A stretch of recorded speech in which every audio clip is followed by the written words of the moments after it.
10 minutes.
All right, so it looks like folks are settling into completing the task. So first, what are the roots of human motivation? What are the 3 roots of human motivation? Safety, significance, and belonging, right? And many of you may have realized that the answers are actually on the back page, and I'm glad you were able to discover that. However, I also recognize that as a tool, and I hope that you are able to use that tool to advance your learning. Just like the answers in the back of the algebra book. I don't know if anybody had those books where the answers are always in the back. Having the answer doesn't necessarily help you if you don't understand why you need to have that answer. Right? So I learned that the hard way, because I just go to the back of the book and put the answers in, and they say, "How did you solve that?" And I would be like, "Here's the answer." Right? So what are the 2 major parts of culture? Artifacts and values. And artifacts are the physical manifestation of those values. So when I see artifacts, what do I see? A representation of values, right? See representations of values. What are two examples of push factors for people moving out of their space and into another space? Natural disasters, war, poverty, fear. Right?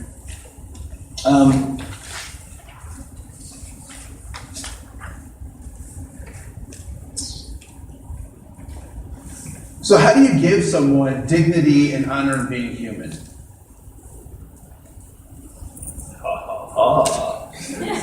Answer's not on the back. You give people respect, right? Is respect earned or is it given?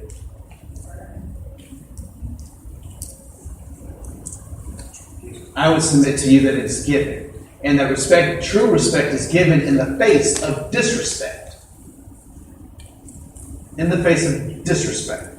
I was at a board meeting the other day, and a guy, older guy, that probably 70s, we're chit-chatting about stuff, how you do networking before meetings and that kind of stuff, or just, chit-chat, whatever. And so another guy says, well, what do you do here? And I said, well, I do diversity and inclusion work and that kind of stuff. And the guy next to me that I was just chit-chatting with me turns to me and says, you mean you weren't here to sell drugs?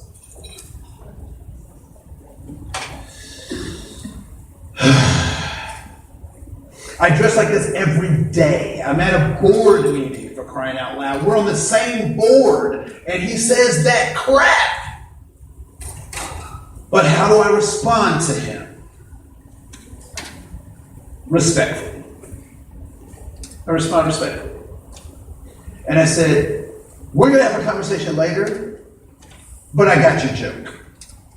Right? I didn't blast him. I didn't. And then later he came back to me that same right after the week. He's like, "Man, I know what I said probably wasn't PC or blah blah blah." I said, no.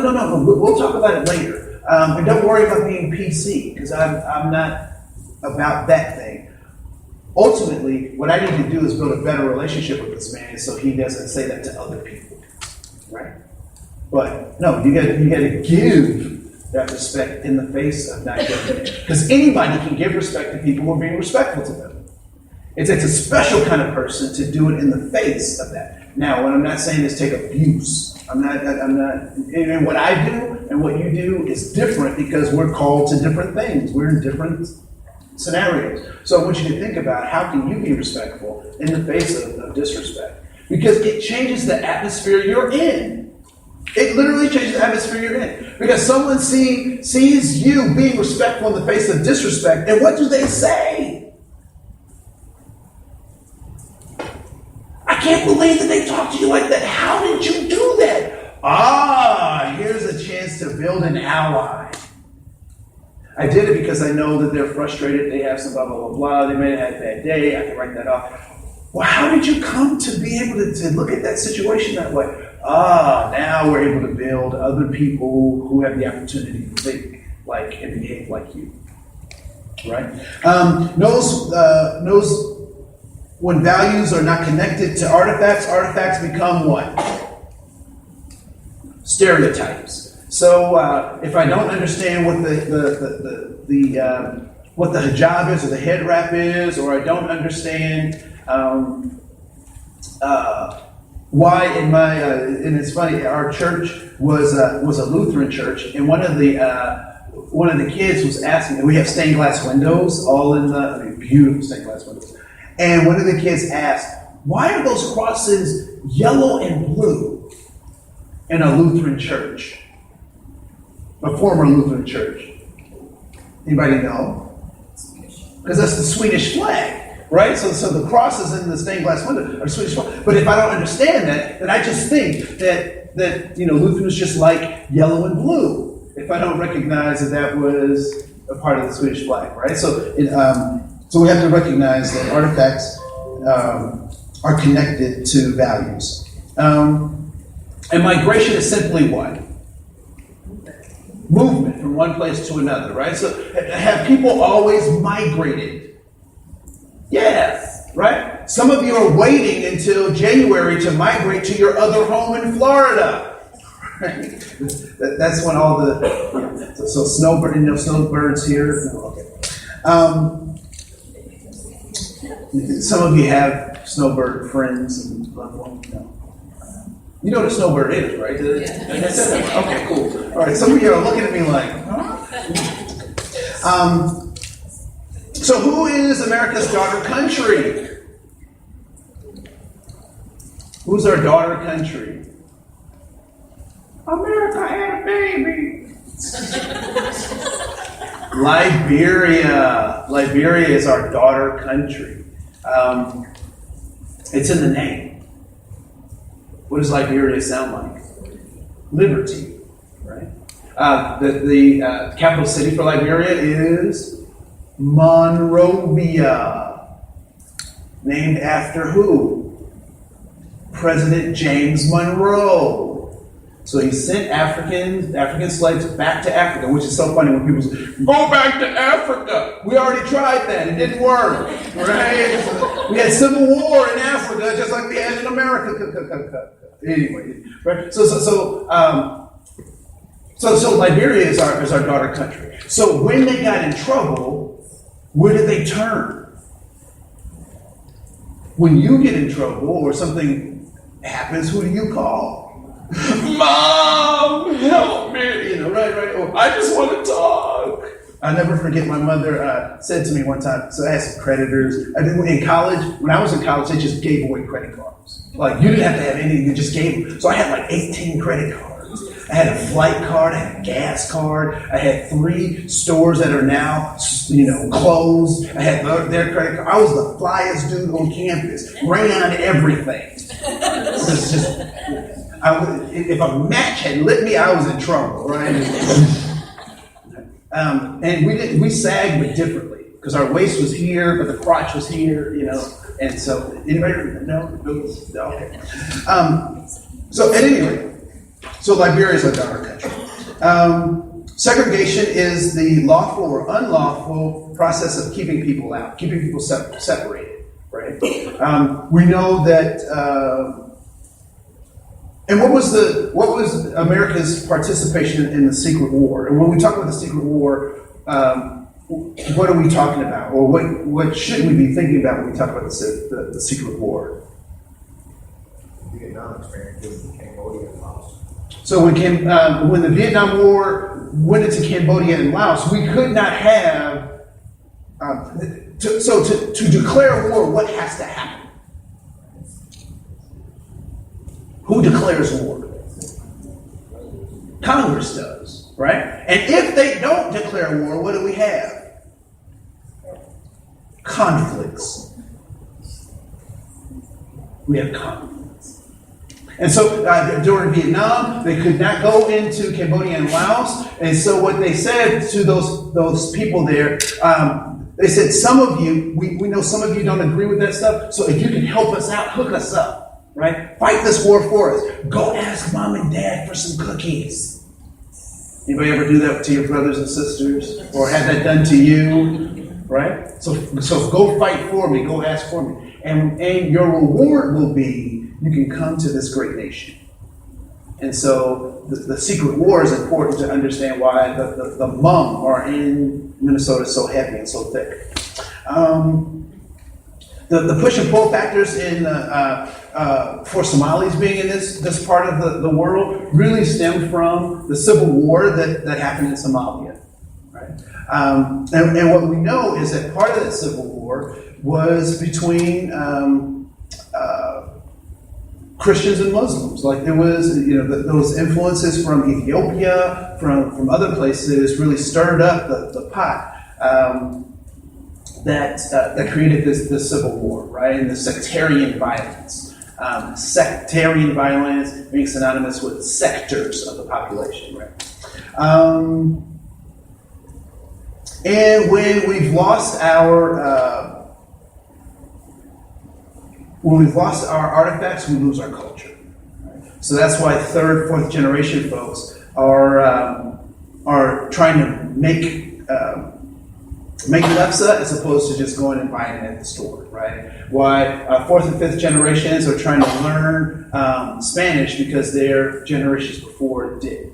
And so they're trying to recapture some of that culture so that they can be proud of who they are. So that's wonderful. So we have push and pull factors. The rest of those you can find on page 8, but I really wanted you to have an opportunity to kind of capstone all the things we've talked about thus far. So, at the bottom of page 2 is a diagram of the triangles, the squares, and the circles. And in that, we're looking for commonalities and differences, right? So, in most ways, human beings are very much alike. But there are distinct and decisive differences between us at the same time. Right? And if you just look around the room, you can see a diversity of the human expression, both in terms of clothing, in terms of position, in terms of how we look, the genetics that we've been given, right? Our hair, our nose, all of those things. And when we look at those squares, those circles, and those triangles, which ones are the good ones? Which one of those are the good ones? The triangles, the circles, and the squares. Which one's the good one? Which one's the bad one? Which one's the successful one? Which one is the naughty one? Can we apply that to this particular diagram? Can we apply those values to that? Can we? I would argue no. You can't apply those values. And similarly, we try to do that with human beings, right? We try to apply a value that is not demonstrated by either their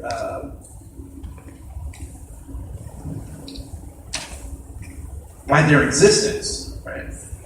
To say that this person or this group is good or bad or noble or whatnot. So that's important. So page 3. So we've read the preamble to the Constitution, all in the Declaration of Independence, and particularly here in the United States. That's the platform that we kind of build this idea of social justice on, right? And did anyone take? So in my household, we always around holidays we would go to Olin Mills Studios. Did anybody ever go to Olin Mills Studios? Right. Family portraits, ever take family portraits in like Sears or JCPenney's or anything like that, right? So you take those. And in the 80s, they had really creepy stuff that they did with those pictures where they would do a double exposure, right? So you're like this, and then there's a picture of you like this, and then they put it together, and it's just like, this is weird, right? Like, whatever. I think they were dropping acid too. They were treating this stuff, right? So all that kind of stuff. So when you took those pictures, when you had those family pictures, who did you look for first? Yourself. You look for yourself first. Now, what would have happened if you looked at your family photo? Now, you knew you were there. Everybody else knows you were there. But you look at the family photo, and suddenly you're like wiped out. Like you're smeared. Like you can't clearly see your face. What questions would you have?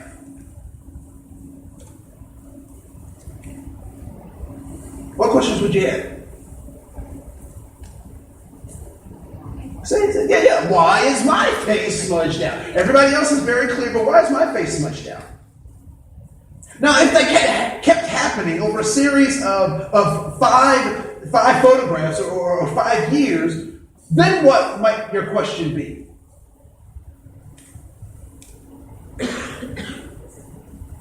Say that loud. Is it me? Is it me? Am I fuzzy? Is there something wrong with me that every time we take a picture, I'm fuzzy? Right? So you go from it being the problem being out there to actually internalizing the problem as being you. So when we talk about this American experience, oftentimes we've painted a grand, beautiful picture where there are tons of people who are missing. And every time we paint the picture, their faces are fuzzy until the point they go, well, is it me? Right? So when we think about this idea of who's in the picture, what I want you to do is I'm going to give you just about 3 minutes to kind of answer these questions with the neighbor. So I want you to talk with the neighbor about these, actually 5 questions. But so how do we get people into the picture? So how do we get people into our community to feel as if they belong and they can contribute so that their faces show up in the picture just like everybody else's? Secondly, do we even want everybody in the picture?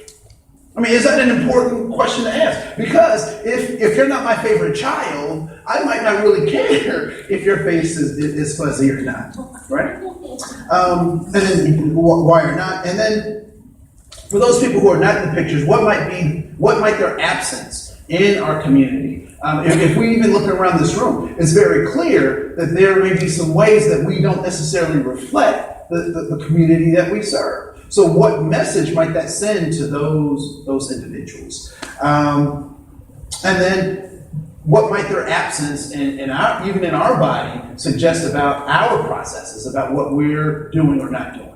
All right? So I'm going to give you 3 minutes for that. All right, go for it.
The first time I'm getting a check from workshop.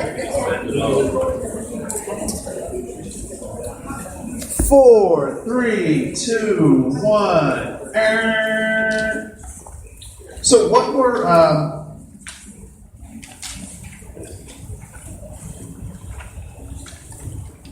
so does that picture metaphor work in terms of this idea of social justice, right? So because the important thing I want us to realize is that and you can't entertain this conversation. People will say that those people, whoever those people are, want special rights or special blah, blah, blah. What I would suggest to you, what I would implore you to entertain, don't entertain that conversation, but really talk about how is it that they can be in the picture. Because that's really what people want. How do I show up in a picture that is supposed to be about me too?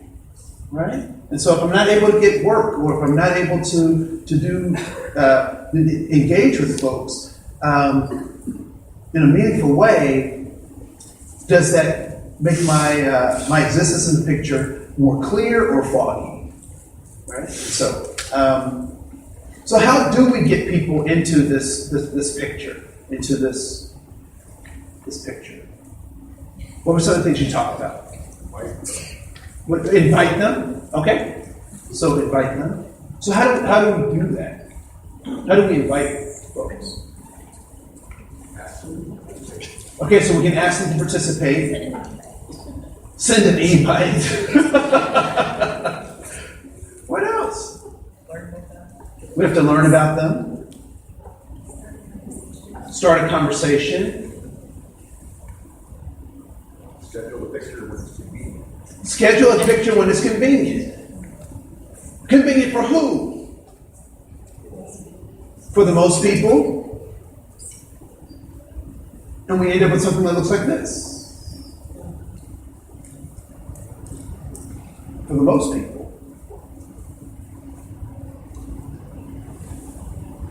You drive by school and you see some big kids picking on a little kid and they're just knocking the crap out of this kid. What do you do? What do you do? What's that? You intervene. You stop. Even if you don't get out your car, you don't say anything to the kids, you at least stop so that they know you're there. And whether you're calling or not, you take out your phone and you go like this. Even if you're not calling, right? Because people are paranoid about. So you go like this, and that should be the sign that they should stop what they're doing. You intervene. Why? Because it's wrong. What's wrong about it? The kid should be able to fight for himself. He should be able to defend off these things himself. Shouldn't he? I mean, he's a rugged individual. Get up and you fight that battle on your own. Right? No, why? Because that's not how we act as people. The other kids are bigger than this other kid. So part of what our humanity says and part of what we say as a country is, you know what, it is so funny because we went and fought wars in other places for the same principle. The people were getting their butts kicked and we said we can't sit by and just let that happen. Even if some of the intentions didn't turn out the way we wanted them to, that's typically why we go to places to intervene. Right? The same should be said true for how we act at home with each other. Did you know in Finland you have a baby and the government sends you a letter? Thank you for having a Finnish baby. What does that say about Finland and its people? The Finnish government loves its people. It's proud of its people. And what do the people say about Finland? We love Finland. Right? People have babies here. What happens? What's that? We send them a bill. Right? We blame people. You're not within the certain parameters of what we think is an acceptable parental involvement. So you're a single mother, you're a single dad. Shame on you. You shouldn't be having babies. You should have more. You get in vitro. You can't afford it. Don't you have it? We'll take those ovaries away from you. And right? I mean, that's how we treat our folks. And then we wonder why people don't want to stand or sit or kneel or whatever, whatever we wonder why. Right?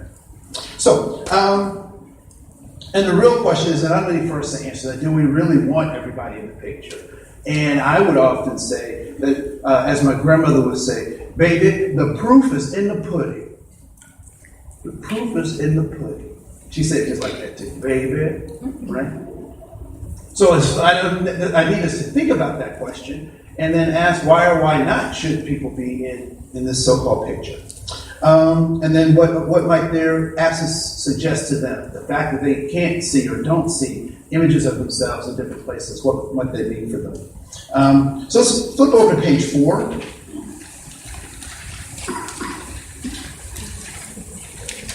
And we've talked about this, that there are 3 parts of the brain. There's the primal brain, that is the instinctual part of the brain. I don't believe that people have instincts, but it's that survival piece of the brain that wants to survive at any cost. Then there's the mammalian part of the brain, which kind of wraps around that primal part of the brain, which tells us about how, or demonstrates how we feel about stuff. And then there's our prefrontal cortex, which is where executive functions of thinking and rationalizations happens.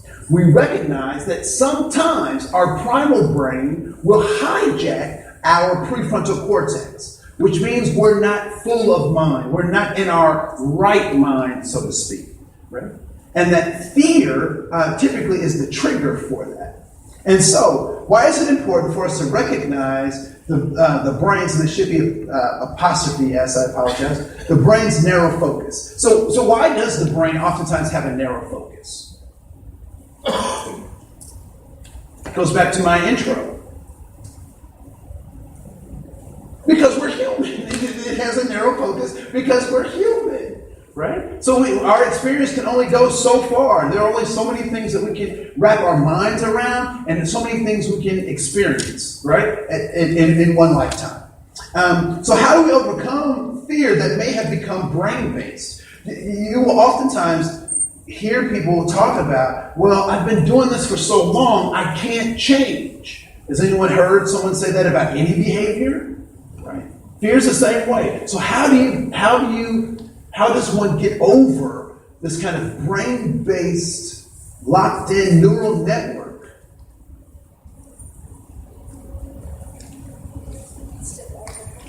So, one, you have to step out of your comfort zone. So doing something different. If you do what you've always done, you'll get what you've always got. Right? You have to practice. Purposefully practice. Mindfully practice.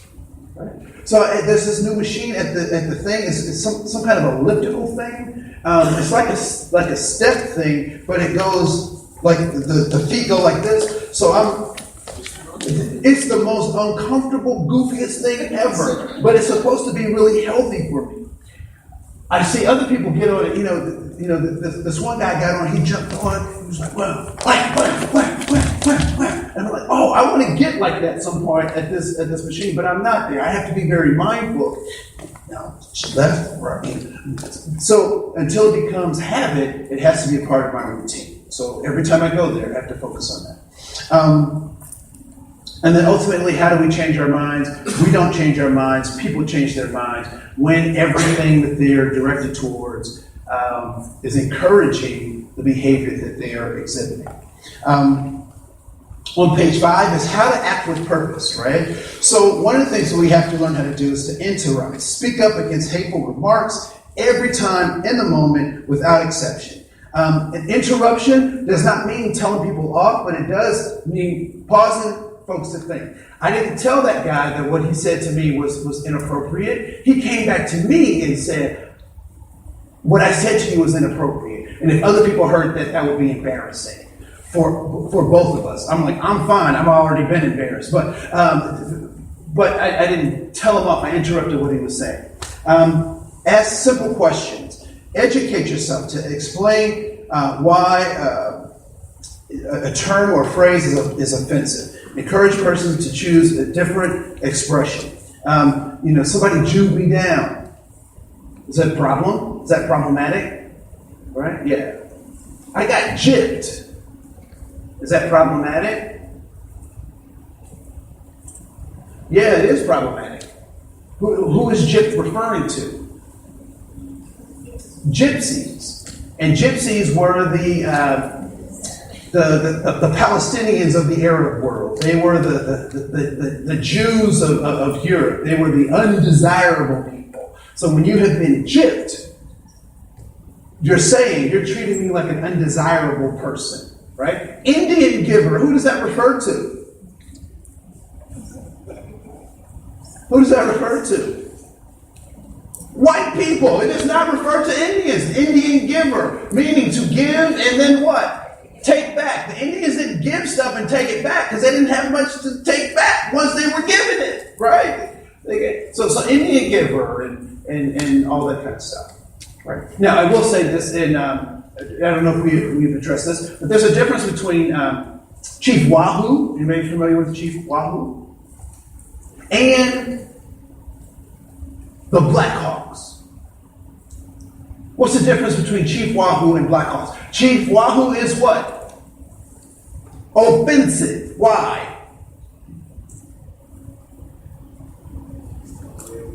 Because what? It's not a real Native American. It's a caricature and a made-up cartoon. But Black Hawk is acceptable. It's okay. You ever heard of the hockey team, Black Hawks? Right? Why? Because Black Hawk was a real person in Illinois. Which is interesting that they adopted him as the mascot for that team, right? So yeah, no, that's acceptable where Chief Wahoo is not. Redskins, not acceptable. Black Hawk, yes. Right? So just think about those things. And then echo. If someone speaks up against hate, take her and reiterate her anti-bias message. Support people. Create an echo for them. Because we know that once one person stands up, it becomes a lot easier for other people to stand up. All right? And then lastly, we were going to work through some scenarios, but I ended up talking too much. So what I'd like to do is just go to page 7. And if I could just borrow 2 minutes, I just need 2 additional minutes, 7 total, 2 minutes. What I'd like you to do is on page 7 is to write this letter to yourself. Now what? So feel free to fill in the blanks. And what I'd like you to do is to tear that letter off, put it in the envelope, and self-address it to yourself. And in 3 months, I will mail it back to you. Feel free to seal it or not seal it. That's on you. But I will mail the letter back to you unread. It's none of my business what you write to yourself. You have 7 minutes to do that. Self-address that envelope, and we'll talk about that afterwards. All right? So, yeah, now 6 minutes. Thanks.